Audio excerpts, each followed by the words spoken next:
থানায় পরপর 7টা মামলা, নিজের এলাকার মানুষকেও তিনি ছাড় দেননি। দর্শন ডাকাতি, এতে এলাকার মানুষ হয়েছে আতঙ্ক।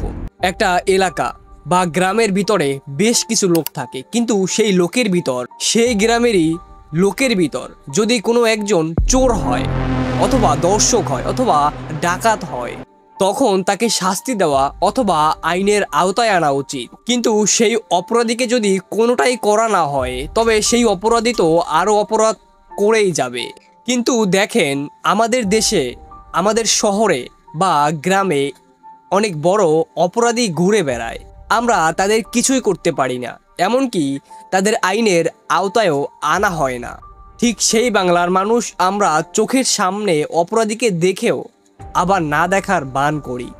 ঠিক যেভাবে কয়েকদিন আগে রাস্তার উপর দাঁড়িয়ে সোহাগ হত্যা উপভোগ করলো, অপরাধীরা অপরাধ করে চলে গেল, তাও কেউ কিছু করতে পারলো না। সোহাগকে বাঁচাতে কেউ এগিয়ে আসলো না, সবাই চুপচাপ দেখে যাচ্ছিল। সোহাগকে মাত্র 4 জনে মারতে মারতে মেরে ফেললো, কিন্তু সেখানে শত শত লোক দাঁড়িয়েছিল, কেউই কিছু করতে পারলো না। অথচ দেখেন, সেই শত শত লোকই একটা দেশের প্রধানমন্ত্রীকে দেশ ছাড়তে বাধ্য করেছিল। চলো শুরু করি।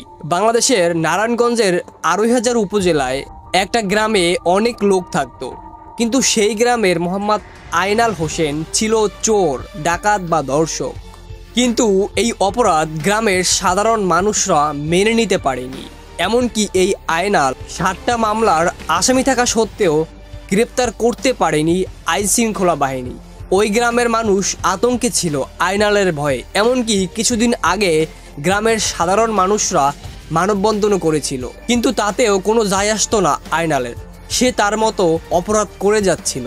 এরপর আইনাল আবারও নিজের এলাকায় একটা অটোরিকশা চুরি করে। এতে গ্রামবাসী আর কত চুপ থাকবে, আর কত নীরব থাকবে।